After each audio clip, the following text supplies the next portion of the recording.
Whoa.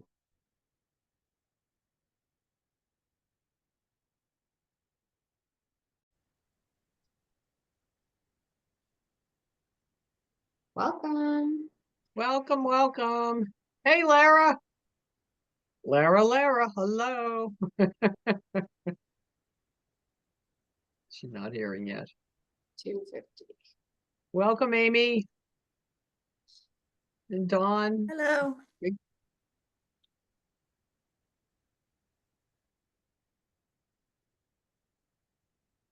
Dawn, we can.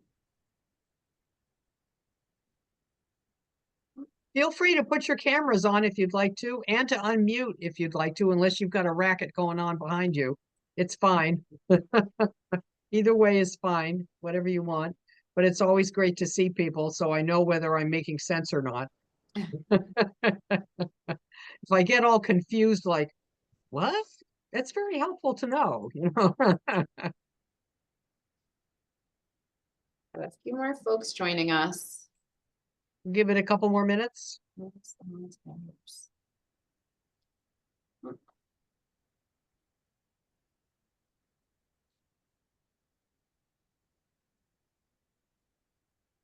I think we're probably good to start, Connie. Okay. Okay. Let me pull up my screen. Okay. That'd be great. Start the PowerPoint. We'll be in business. Awesome. There you go. Great. Well, welcome everyone. It is a real pleasure to be here with you this morning to talk about grant funding, foundations, research, and in particular, ways that you can make your proposals stand out and be even more successful. So I'm assuming that some of you probably have some prior experience in grant writing and research and dealing with foundations. I see a few nodded heads, which is great. As you thought about signing up for this class today, if there's anything in particular that you thought of where you said, gee, I hope they talk about this, or I would really love to learn that, feel free to put it in the chat. Or as we go along, if you have a question, just interrupt me and ask the question, because I'd love for you to have any specific learning interest that you have today to be answered and covered. I have been writing and reviewing grant proposals for probably definitely for decades. So I have a lot of experience, not only in terms of developing programs and creating successful grant proposals, but also in reviewing them and wearing the other hat, that of the grant maker. So we're going to talk a bit this morning about how to make your proposals stand out from the grant maker's perspective, the kinds of things that are important to them. Because we often don't think about that. I think we often think about, oh, I hope I get the money, or my organization really needs this, or, you know, how can I write this proposal really well? We often don't step back and think, well, what are the questions the funder is really asking? What do they need to hear from us? So we're going to talk about that a little bit. Want to go to the next slide, Beth? Yeah. So as you know, because you're all part of 250 in some way, shape, or form, this is a program that is provided by the Chesco 250 Initiative, sponsored by the Chester County Community Foundation. So there's just a few slides at the beginning of the PowerPoint that sort of review the basic tenets and concepts of 250. Next slide. So this is just a reminder about the mission and the aims of the Chesco 250 Initiative, which basically is about celebrating and commemorating the 250th anniversary of the Declaration of Independence, as you know, and trying to foster community interest in activities and engagement throughout the county and beyond, with a hope of having continuing and increased civic engagement afterwards. Next slide. And these are some of the basic themes, which I'm sure you're going to want to be using in your grant proposals to educate the funder a little bit about what Chesco 250 is all about. And all of this information is stuff that's free for you to use to put in your boilerplates and to put in any kinds of proposals that you might develop. Next slide. And this talks about the 4 heritage themes, which again may play a very prominent role in some of your grant proposals, particularly if you're applying to a funder in one of these specific areas where you might be able to pinpoint, here's a reason why you might be particularly interested in this proposal. Did you know your business or your foundation is located right in the middle of the path to freedom, where a lot of activities occurred in over our history, or that you're located right in the middle of the path of the Philadelphia campaign. So these kinds of things might be useful for you to use. Next slide. All right. And this just covers briefly citizenship rights, citizenship responsibilities, and again, things that you might want to put into a grant proposal. And I'm sure you're well familiar with all of these. Next slide. And this is just a summary of the timeline for Chesco 250 activities. You can see we're here in the first quarter of 2025 with a goal of July 2026. And so there's a variety of we've got some time, but there's a lot to do, as you can see, based on this timeline. It'll be here before we know it, probably. Next slide. Okay. So next, that's the pause from the 250 stuff. And next slide, we'll go into the topic for today. And if you can skip that one, also, we'll go right over into grant funding overview. So these are the basic topics that we're going to cover today. As I mentioned earlier, we're going to talk about what funders look for when they evaluate grant requests, how to think like a funder, what kinds of projects are going to be most likely to be most successful for foundation asks in particular. So our purview today is primarily private foundations and corporate foundations, and maybe grant making initiatives as part of another organization, for example. And we'll touch a tiny bit on government funding. We'll talk about research, kinds of tools to use, and sort of some research basic tips, because again, I'm sure most of you are pretty familiar with a lot of that. And we'll talk a lot about how to write a good proposal, the different components of a proposal. We'll talk about budgets and attachments, outcomes and evaluation. We'll talk about how to use your network to strengthen your proposals, because that continues to be a really effective way to enhance your funding probability. And we'll talk about site visits, ethics, accountability, reporting, and stewardship. Great. So let's move on to just thinking about what do funders look for when evaluating grant requests. Funders, when funders are reading your grant proposals, they have several things they need to keep in mind. First is evaluating your proposal to discern whether what you're asking for fits their mission and their guidelines and what they want to give the money to. Generally speaking, they have bylaws and they will have a trust agreement that they have to follow, regardless of how wonderful your proposal is. If it doesn't fit in to the concepts in the trust document, they aren't going to be able to make the grant. So that first off is what they're thinking about. Secondly, funders are investors, and we often don't think about them that way, but just like your major individual donors who you have, who are investing in the work of your organization, foundation executives, corporate grant-making people, and people stewarding money in an organization are all potential investors in your organization. So they are wearing the hat of, how strong is this organization? Are they a worthy investment opportunity? If we give them this money, are they going to stay in business long enough to do the program they say they will? And are they going to be able to deliver the program that they say they will? Do they have the capacity to do it? So the first set of things that a funder looks at in terms of evaluating an organization's strength is good governance, functioning bylaws, having strong functioning committees. That is a sign of a strong, well-developed nonprofit.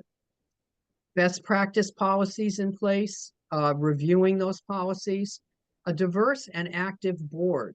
You need to have a large enough board of directors so that that communicates to the funder that there are a lot of people invested in this organization. There are a lot of people looking at what's going on. If you have a board of 3 or 4 people, that is not going to inspire confidence in a funder. These days, you need at least 10 or 12 people on a board to communicate to a funder, yeah, there's really good oversight and stewardship going on in this organization. You need active volunteers because that communicates that the community is invested in what you do. Because a funder may say, well, if the community doesn't care, why should I? And that's another reason why having every member of your board of directors be donors to your organization is really, really important. Because a funder is going to say, well, hey, if the board isn't willing to give, why should we give? If they're not convinced and sold on what they're doing, why should we care? So these are all things that communicate strength and investment and a capable nonprofit. Also, these days, funders expect to see a strategic plan. And they also would like to know that you're actively working on it, that it's not just sitting in a computer somewhere. So they may ask you a question about how often do you look at your strategic plan? Now, these days, most proposals, as you know, are done on online grant formats that are on the computer. They're online. They're not written. We're not doing multi-page written proposals anymore, by and large. There are still a few foundations that will accept those and want those, but by and large, they're online formats. And you're very limited by what you can kind of communicate, what kind of information you can communicate based on the questions that the format that the system asks. So they may not ask you all of these questions specifically. There are a few foundations that will, but they may not, in which case it's important if you have some strengths, these areas are strengths of yours, incorporate it somehow into the narrative. Incorporate this information. If you have a very active board and 100% of them donate to the organization and they're reviewing the strategic plan every couple of months, figure out a place where you can put a sentence or two in about that to communicate that to the funder. The other thing a funder looks at, in addition to organizational stewardship and stability and strength, is fiscal stability. So, because again, they want to be sure that if they give you a $20,000 restricted grant for a specific project or to buy a piece of equipment, that you're not going to turn around and use it to fund your deficit, or that you're not going to turn around and use it for operating expenses because your budget is tight. So they look for, are there any repeated deficits? Have you had a deficit in the last couple of years? An indication of organizational strength today is if you have an operating reserve fund of at least 9 to 12 months. We used to say 3 to 6 months, but if there's one thing that COVID taught us in the nonprofit world, it's that we need savings accounts. We need some kind of liquid cash to sustain us when things go south, as they did certainly during COVID. So having some kind of a fiscal reserve is an indicator of a sign of strength. And also, if your organization does have debt service, that it's small enough amount so that it's not going to impact your ability to deliver your programs. So those are all indicators of strength: organizational governance strength and fiscal strength. The funders also, once they've done that kind of due diligence, also going to look at your project. And they're going to have multiple questions in their head as they read your proposal. And as I mentioned earlier, the most primary one is, does it fit what our foundation is set up to do? But then they're going to talk, and if it does, then they're going to go down to, well, is this really an important project? And how well thought out is it? Are the objectives realistic and doable? Are the things that they say really something that they have the ability to do? And here the funder is assessing, if we give them this money, can they deliver what they say they're going to do? And the way that you convince the funder, yeah, we're ready for this, is you have a really solid plan. You communicate to them how this is totally within your capacity. You've done this kind of stuff before, maybe not this specific thing, but you have this capability to do this. And that it is you really thought it through. You've got a really good set of goals and objectives that are reasonable. You know you're going to be able to evaluate it. You know you're going to be able to tell the funder after the project is done, yes, here's what we accomplished. That you have a realistic budget. And again, having a really solid, good budget is another way of communicating to the funder, we've thought this through.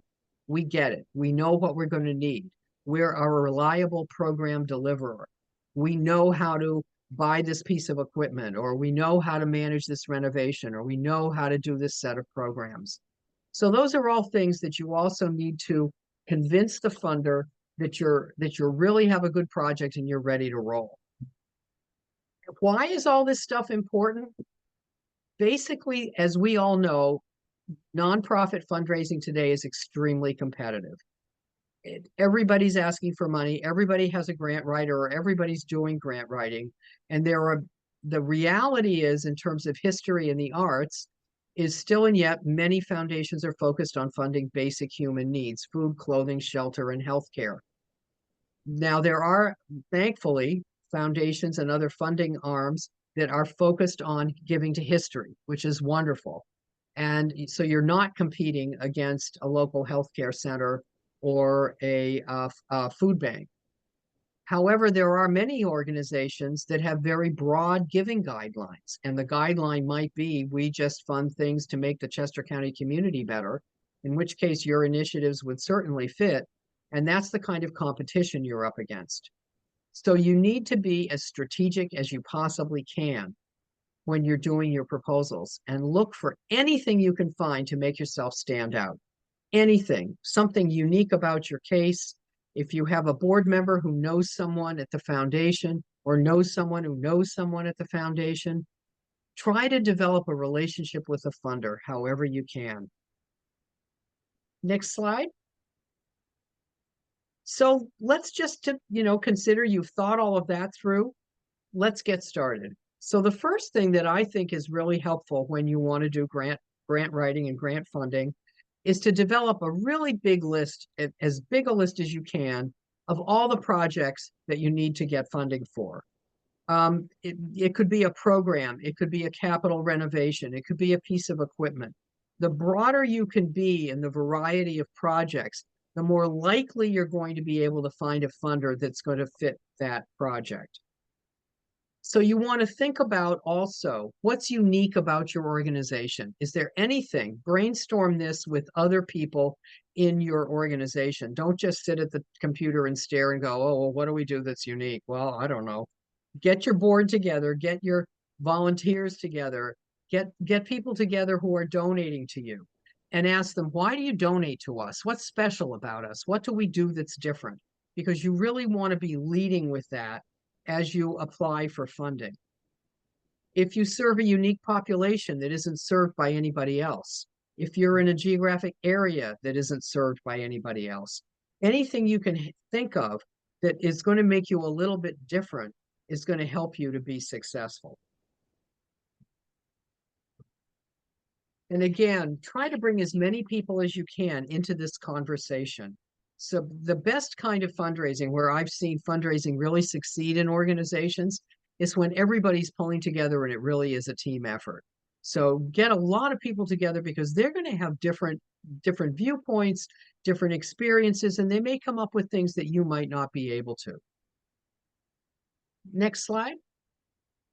So once you've developed your list of projects, the kinds of things we want money for, you have a sense of how much you need for a certain thing, and you have a sense of, is this capital or a project or whatever. Now you need to start researching to match your projects up with a funder. And thankfully, we have some fabulous tools that are available to us to make this searching pretty direct and efficient. But it's really important that you do this step very, very carefully. Some funder guidelines are very specific. They'll be very, very specific about what they fund, what size organization they fund, all of that. Some are very, very broad. Government funding programs tend to be extremely specific. And you can see here are some various tools on the PowerPoint that are available to you to make your research a little easier. That first one is a list of foundations that the Chesco 250 through the Chester County Community Foundation have broadly vetted as being funders that might be interested in looking at your projects. They've been screened to be funders that will fund civic engagement initiatives, history, things of that sort. There's a couple federal and government grant links. And if you're interested in government grants, I would really recommend you contact Karen at the Community Foundation, because there are a few staffers there who have Karen and a couple staffers actually have been going out and meeting with all the elected officials in Chester County about this initiative. And they've been talking about government funding programs that might be available to fund projects. So that would be a really good first place for you to start if you're interested in trying to get some local or state funding. The very best resource that I can suggest to you for private foundations is the Regional Foundation Center, and we are blessed to have one at the Chester County Library in Exton. And there are some wonderfully fabulous librarians there who run the research center who can help you every step of the way go through using their databases. There are these very powerful, huge databases that list every private foundation in the country. And you can get all kinds of information from researching these foundations, from where are they located, what do they fund, what size grants will they accept, how many grants do they fund in your particular area, all kinds of information, not to mention the names of their board of directors, and the specific guidelines and how to approach them. So that if you're new to this, or you need to brush off your list, that's well worth a trip to Exton to hang out with them for a while. Let's see, what else? So it's very important that you do this research really carefully. And if research is not your thing, if staring at a computer screen for hours on end is not your thing, find someone in your organization who can help you with it, for whom it would be a fun project to do. I mean, there are people who really love doing this stuff and downloading things and creating Excel files and storing information. But get someone who's going to have the patience, or divide it up with several people. It does take time. I don't want to sugarcoat this. It does take time, but it's well worth the time that you're going to put into it. So what you want to look for in any of these databases, any of these research tools, is you first want to look for a regional match. So you want to find a funder that's willing to fund in Chester County. They don't have to be in Chester County. I mean, as you probably know, there are many foundations in the 5-county area and beyond in Pennsylvania, and even beyond Pennsylvania, that do fund in Chester County. But be sure that they're willing to make grants in Chester County. Because if their focus is on Philadelphia, no matter how good a programmatic match they are, they're not going to entertain your proposal. The next thing is you want to find the subject match. So if you want to find, is it history? Is it civic engagement? Is it, what's the hook? What's the topic that you're promoting with your project? And then you need to look for one that will fund that type of project. Is it a capital project? Is it a project? Is it just a project, a program that you want funded? Is it a piece of equipment that you want funded? So then you have to keep narrowing this down to finding, yeah, he's in there. They fund in Chester County. They like history. And yes, they will fund equipment if you're looking for equipment, for example. And then once you've got that list created, that becomes your priority prospect list. And just a word about some of these large foundations that we do have in our area, such as Pew and William Penn and Longwood Foundation in Delaware. These large foundations all have very, very specific agendas. The challenge is everybody knows about them or hears about them. So you might have a board member or a volunteer coming at you and saying, oh, we should apply to Pew to get some money.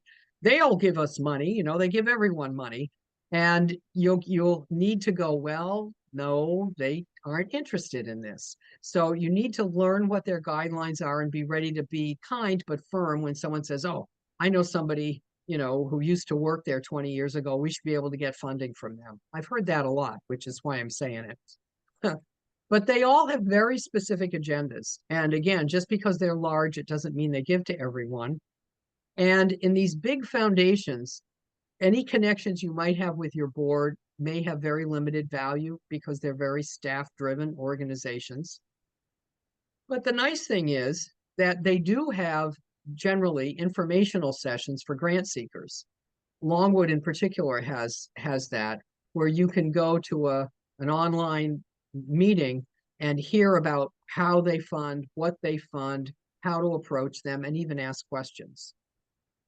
some of the less formal ones, such as in Delaware, Welfare and Crystal, that also fund up here, Crystal Trust, that also fund in Pennsylvania, are a little less formal, and they might, or the Phoenixville Community Health Foundation, for example, is another one where they will give you a pre-application meeting. They'll allow you to actually meet with someone and talk about your project and get feedback.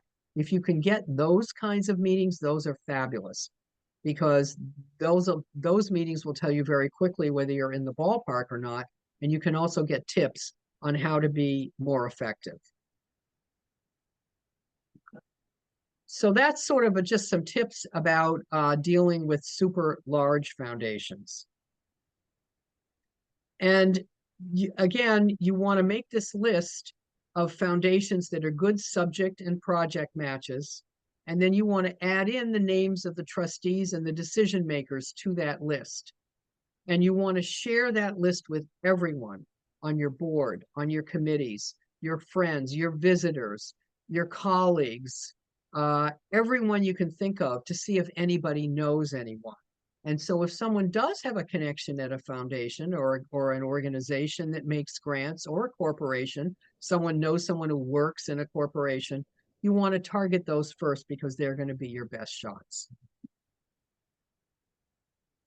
Next slide. Oops, sorry. That's okay. We're good. Are you good? There we go. There we are. Thank you. So you figured out who you're going to be writing to. Let's just talk a little bit about proposal writing tips. The basic concept with proposal writing, unless you are writing to an organization or a funder that is specifically a high-powered history funding organization, is simple, direct writing without jargon. If you're writing to a general funder, or even someone who's interested in funds history, but they're not a PhD history person themselves, and you can tell that through your research, we really have to keep the writing simple and basic. And history, like so many other fields, is rampant with its own jargon. You know, education is rampant with jargon, right? Medicine, mental health is like, oh my goodness, every next word is an acronym. And the problem with it is, unless you work in that field, you don't know what people are saying. The purpose of your proposal is to create a bridge between your organization and the person with the money. That's the purpose of the proposal. If you use words that people don't understand, you're not creating a bridge, you're creating a barrier. And the reader, foundation staff are overwhelmed with 1 million proposals. They're looking for any reason to discard your proposal or to say, this is too much work, I can't figure it out. They obviously don't care enough to explain what they're doing to the average person. So that goes in the no pile. However, it's very tough if you're working in a particular field. It's very tough to identify jargon because you use it all the time and you think everybody understands it. So what I recommend you do is be conscious of this as you're writing your proposal. If you really have to use an acronym, spell it out, make it very clear what it means. And then when you're done drafting the proposal, ask someone outside of your organization who knows nothing about what you do to read it.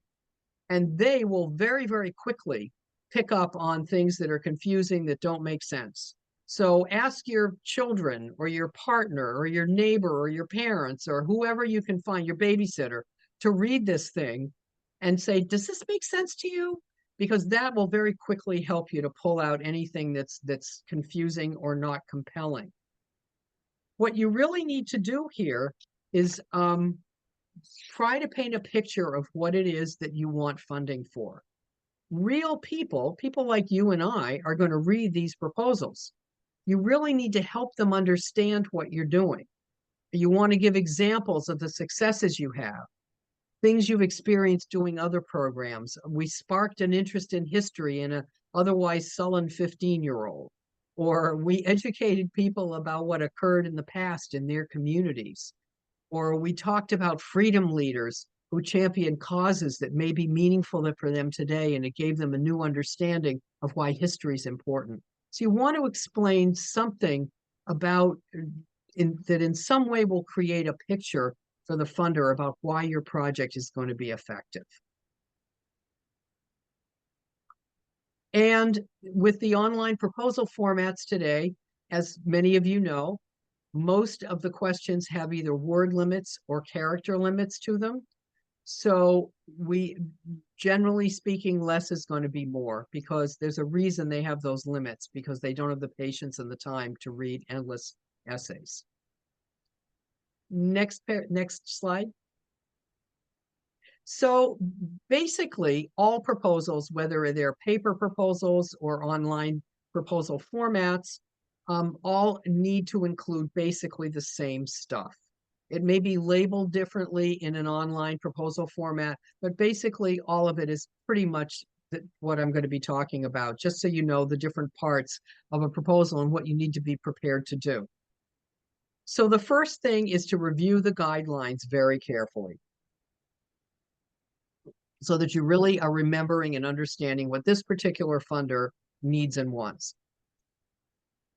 There will be some form of a cover sheet. If it's a paper proposal, there'll be a paper cover sheet of your just demographic information. If it's an online format, it'll be multiple screens asking for names and addresses and EIN numbers and budget size and board chair and all of those kinds of simple information. Then some proposals, we're going to want you to give them an overall proposal summary. And the purpose of this, of course, is so the reader can, in a paragraph or two, grasp what it is you want and very quickly make a judgment. Are they in the pile? Am I going to put this in the pile of, yeah, I'm going to read further? Or am I kicking them out?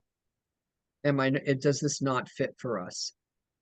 Sometimes funders will have a letter of intent process also, which basically will comprise the cover sheet and a summary and maybe a little bit more information. And that's submitted first to allow the funder to figure out, are we interested in learning more or not? And then they'll get back to you and they will say, yeah, we really want a full proposal and here's what you need to send us, or no, thank you. But I recommend you write the summary. If this is in a full proposal format, you write the summary after you've written the whole proposal, because then you're simply going to be able to grab sentences or a paragraph here or there from the proposal that you've already written. It'll be a lot easier. Most funders are going to want to hear about your history and your mission. They're going to want your mission statement. They're going to want to know, how long you've been around and some personal information about your organization. And this is a place for you to really talk about how fabulous you are. It's the grant writing and fundraising are not times to keep those lights under the bushel. It's the time to really talk about how unique you are, how special you are. If you've done anything, if you won awards, have you, are you leaders in championing a certain kind of knowledge or understanding or initiatives? Anything you can put in there, again, to help make you stand out. Then one of the most important parts of your proposal is communicating the need, making the case for why your program needs to happen and who's going to benefit from it. And we often get into thinking about the organization has a need. We need a new copy machine. We need a new van. But the need here is not about the organization. It's about the people or you serve who have the need. So the people who come to our workshops need to have handouts from our programs. So therefore, we can't give them to them because we don't have a copy machine. Or we love doing programs for after school kids, but we can't get them here because we don't have a van. It's not that we don't have a van, it's that the kids need to get to us, and therefore we need the van. We have historic, it's not that we need a new HVAC system in our building. It's that the historic artifacts that we're storing and stewarding and curating are not being cared for in the proper way. Therefore, we need the HVAC system. So you want to talk about in this needs section, who's going to benefit in human terms if that's applicable. It's not that we can do 15 more educational programs. It's that we can educate hundreds of more children who don't have access to local history education. And wherever you can, and this is one place where historic organizations I think would do great, is you want to cite statistics and research to back up your assertion. To say that here are reasons why history education for children is important. And you can back that up with citations, which is really helpful. You also, once you've laid out this problem, you could call it the problem or the need. Once you've laid this out, now you get into, we have a solution. I've sold you on the problem. And that's really the crux of the proposal in a lot of ways. It's you're selling the reader that there's an issue. And now you're selling them that we've got a solution to the issue. So you're going to talk about how you're going to meet the need. You know, we're going to build a heritage center. We're going to provide these 15 programs for kids based on certain curriculum. We're going to do a renovation to allow us to accommodate hundreds and hundreds of more people throughout the year. So you want to be real specific about what you're going to do, who's going to do it. If it's a renovation, you want to talk about how your organization is qualified to manage a renovation. Who are you going to use as a contractor or as architects? Who's going to teach your workshops? What are their qualifications? How long is it going to take? The timelines. When will it start? When will it finish? You want to, again, you're letting the funder know here, we've thought this through. Remember, we talked about that at the beginning, that that's a concern that funders have is, do you have a solid project? Do you have a plan? Well, here you're describing what your plan is, and you're instilling your credibility that, yeah, we figured this out. We know how to do this. This is what it's going to be. We've considered all the angles. And then today, outcomes are very important. Funders want to know what's the return on investment, or what's going to happen as a result of your project. Just delivering the project or doing the renovation isn't enough. They want to know what change has occurred, what's happened as a result of this. So it relates back to your need. What needs are going to be met as a result of your initiative?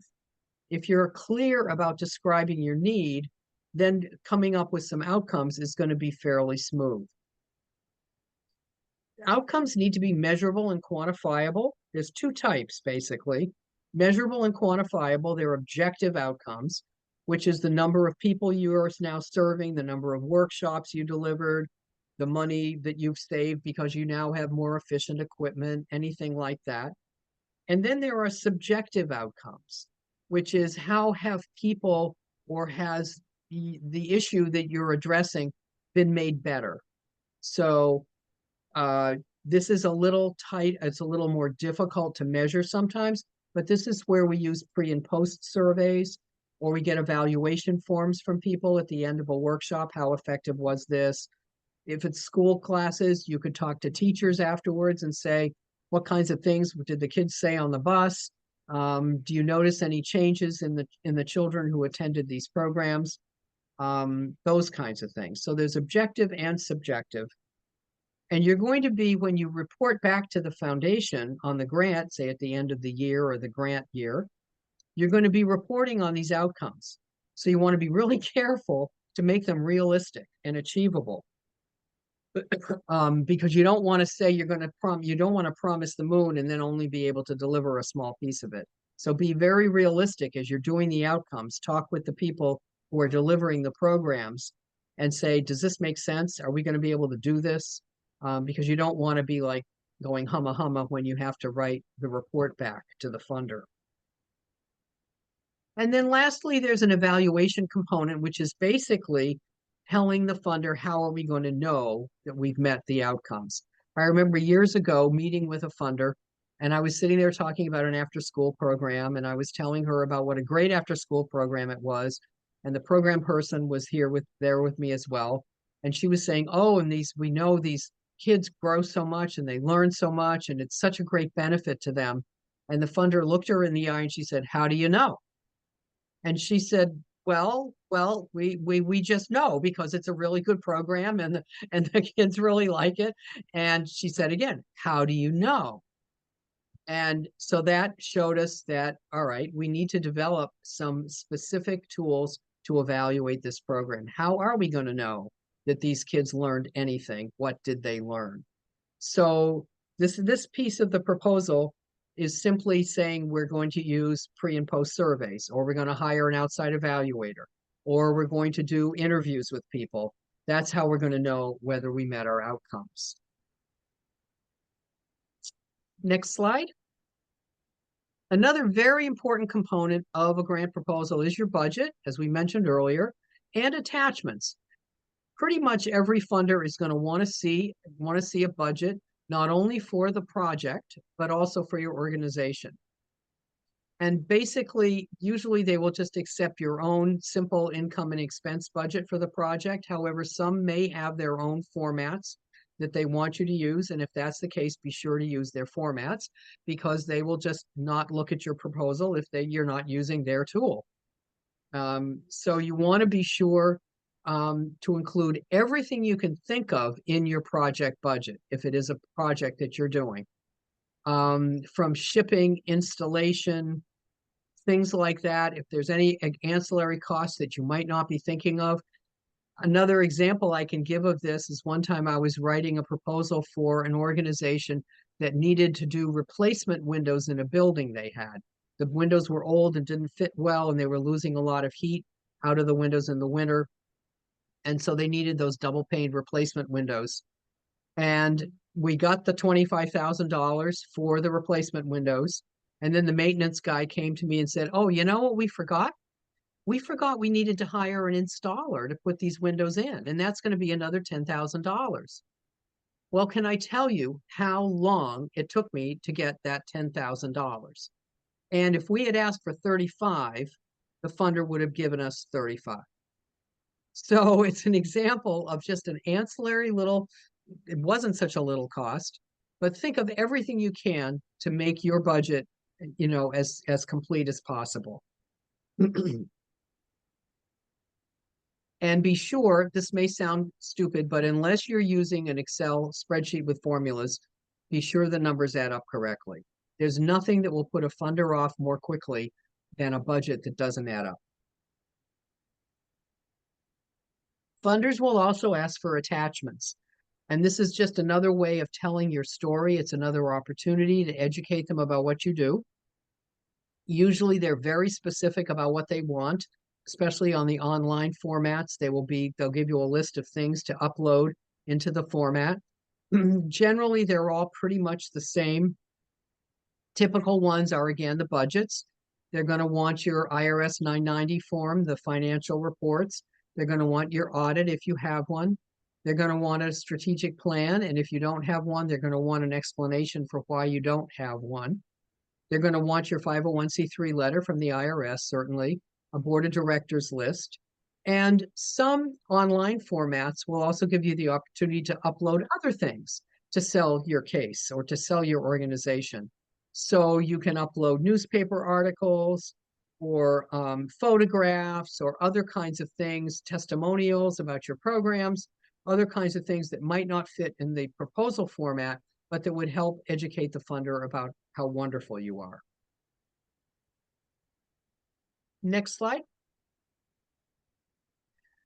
In paper proposals, you always need to use a cover letter. And some online proposals will actually allow for a cover letter. And if you have that opportunity, you want to, the cover letters can be really nice because they allow you to talk about a few things that may not fit into the actual proposal. So if you have the opportunity to do a cover letter, that's a really good thing.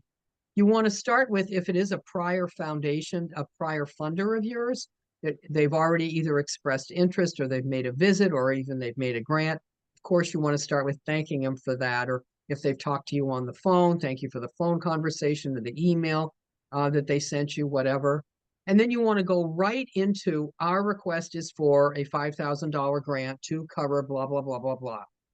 You want to start right away. Don't bury the request further down in the letter. Just start right off with what you need. And then link that to their guidelines. Say this is consistent or congruent with the blah, blah, blah foundation's interest in sponsoring local history and fostering civic engagement. And in the second paragraph, just a brief explanation, one sentence each, about the need, the project, the outcomes. The third paragraph, you could put in something sort of motivational. paint the picture, try to get them a little bit more jazzed about reading the proposal, because most likely they're reading this first. And then at the end, you simply close and say, thank you so much for reading this over. We really appreciate your attention. This is the person to contact, which would also probably be in the cover sheet if they had one, but it never hurts to repeat it. And if there's anyone in your network, and that's why the CCBCC here is at the bottom of this slide, if there's anyone in your network who knows someone at the funder, send them a copy of the proposal and ask them to advocate for you with the organization.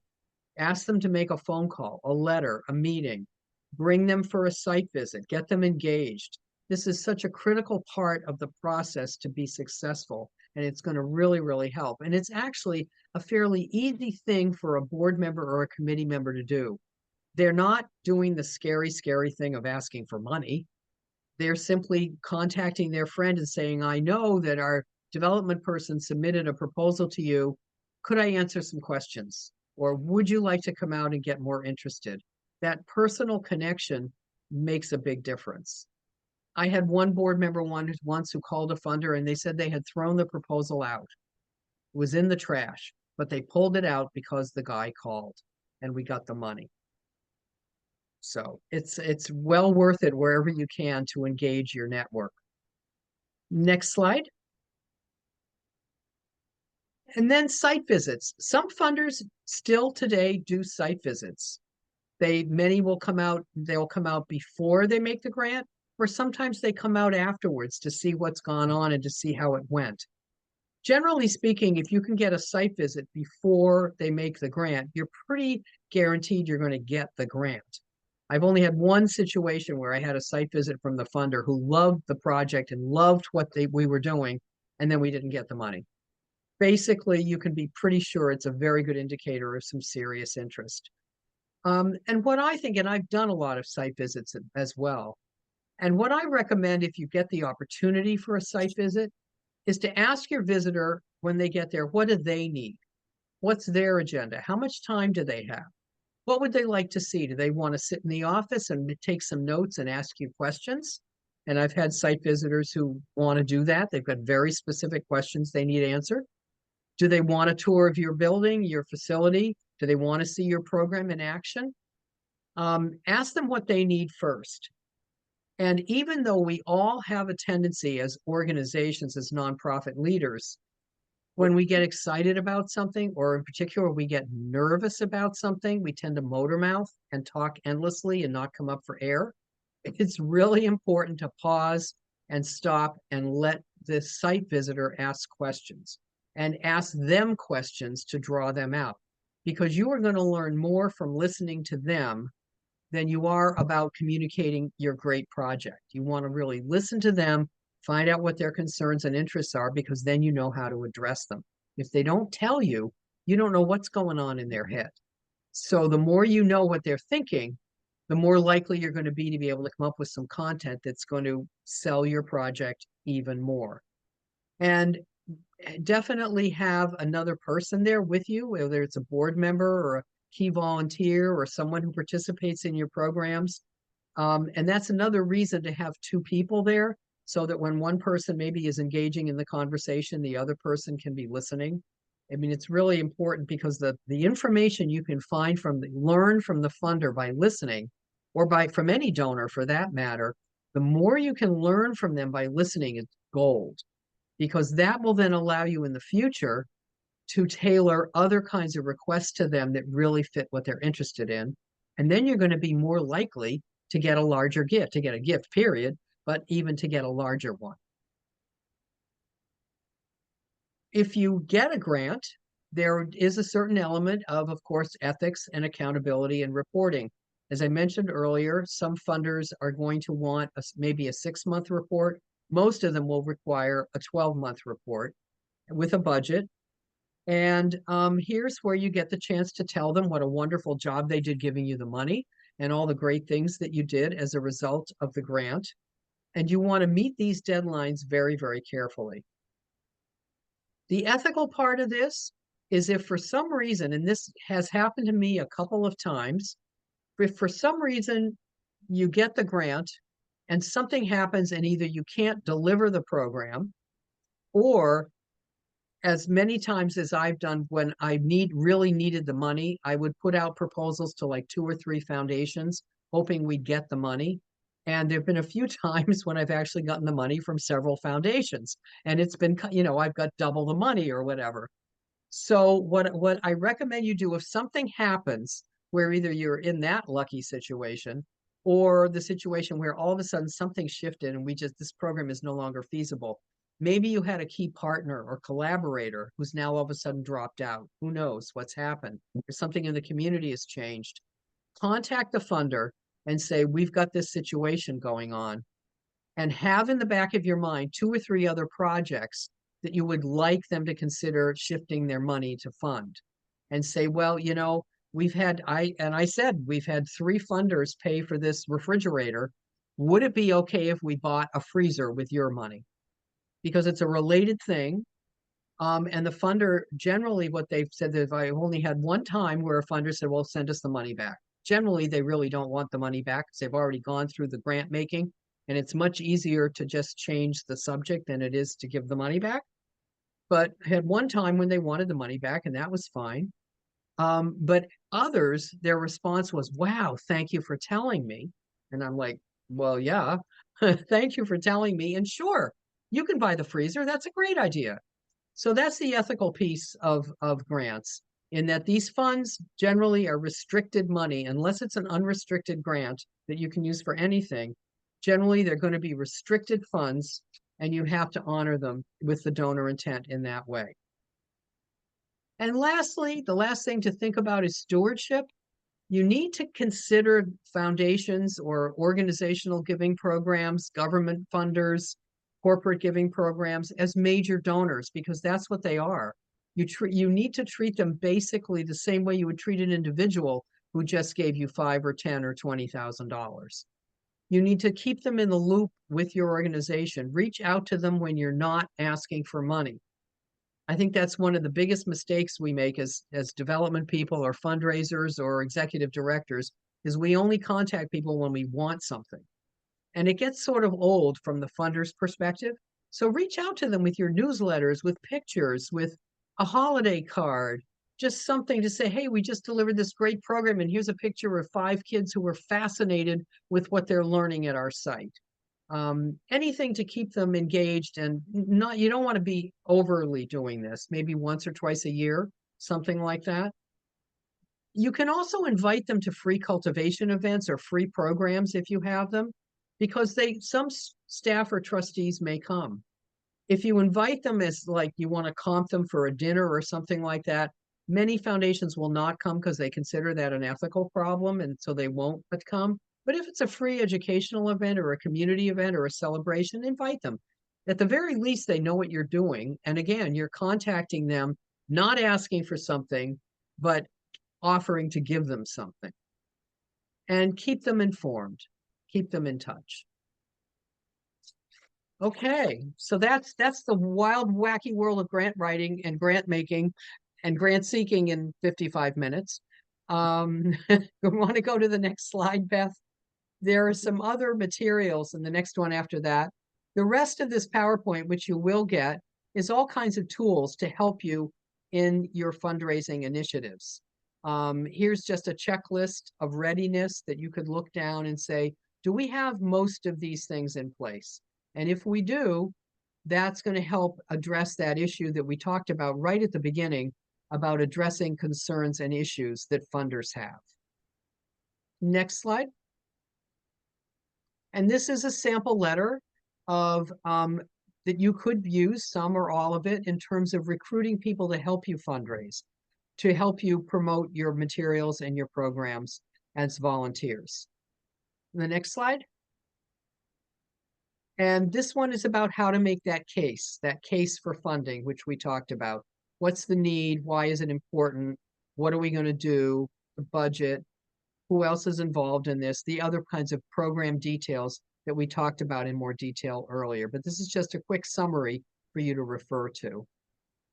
Next slide. Then there's a sample case statement here which is basically a fancy term meaning how to explain your program and your project, what you want to do, just to give you an idea of the kinds of concepts that would go into a proposal. It's a sample that you could use. Next slide. And again, this is a summary, the keys to successful fundraising that you need. We all need compelling purposes, solid plans, and that there's leadership and engagement. It's like sort of a summary of all the things we've talked about, but sort of in bullet points. Next slide. And this is a sample fundraising plan, because again, developing a fundraising plan, looking at how much money do we need to raise for 2026 activities? Where's it going to come from? When's it going to happen? Who do we need? What kinds of resources do we need to make this happen? So you've got financial goals, some of what are the resources? How much time is it going to take? Next slide. There's a little more about it. Here's a different way of looking at it and getting sort of drilling down and getting even more granular. We need 5 individual volunteers, the average donation of 2,500. We're probably going to get 3, $7,500, this kind of thing. It allows you to really break it down. But the nice thing about this chart that it also shows you is where we need to be spending our time. You need to be spending most of your time with those medium and large donors, because that's where the bulk of your funding is going to come from. As you can see in the small categories, we need the small donors, but you don't want to be spending a ton of time with them. Next slide. And here's an action step, an even more granular fundraising plan as an example that you could use and perhaps change around, but utilize for your own organization in terms of how to raise the funds that you need to raise. Next slide. And that's a continuation of that, some more action steps, direct mail, social media, all of those things. Next slide. And that's it. And our next session, your next info session, is going to be in March, and it's going to be talking specifically about government grants. So if you're interested in looking for government grants, that would be a really good program for you to come to. So we're just about at the end of our time, but does anybody have a question that you'd like to either voice or that you'd like to, has anybody put anything in the chat? I haven't been looking. Doesn't look like it.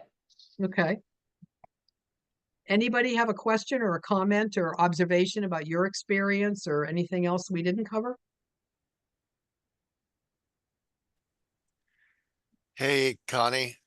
Hey. I'm David. I'm with Chester County Planning Commission. Just Mhm. 2 added comments, especially for folks who don't do grants regularly. I had the pleasure earlier in my career of working as a grant reviewer for a federal grant program. And 2 things to emphasize that, and I had problems signing on, so you might have said this. One is to read the directions and read the directions again, and then read the directions again, and then Mhm. have someone read the directions for you. Is that I can't tell you, in some cases, there were some provocative projects, but they didn't read the directions of Yeah. what was required, or they didn't answer the questions as requested, and we threw them out. So Mhm. it goes back to like, is your computer plugged in when you've got computer program problems? The other thing that we saw is when you've got a grant where you're describing a problem, a need, and the grant will allow you to fund various components to successfully complete that need. Um, we saw organizations that were not strategic. And the only way to describe it is that they threw everything but the kitchen sink into the proposal. Yeah. And as we were going through it, despite the language they used or what they thought, it was very transparent. And because they were trying to get stuff funded that really wasn't um, that was tangential to what the actual needs were, we didn't approve it. So Mhm. especially again, I saw for folks who saw great opportunity, they went overboard, and that served to be detrimental to them, and it wasn't funded. So just from personal experience, those Mhm. were two things I just wanted to share. Mhm. Yeah, those are great points, David. Absolutely. We did emphasize quite a bit today about the importance of reading the guidelines and not arguing with them, even though we might want to, and just being real specific, because again, funders are just looking for an opportunity to discard your proposal. And there are a lot of other people out there who are reading the directions. So it's really important to do that and to be realistic for sure. Any other comments, observations, questions anybody wants to share? Okay, well, good luck. Yes, thank you Thank so you. much. Thank you so much, Connie, for sharing. And You're I know welcome. for everyone on the call today, this is being recorded, and we can send that around to everyone here and everyone who wasn't able to join us so they can watch at their leisure, along with a copy of the slides, because I'm sure they'll be helpful to reference later. Great. Perfect. right. Hope to see you again next month for our next resource planning session. Great. That's right. Take good care. Have a good weekend. Thanks. Good luck, Bye, everybody. everyone.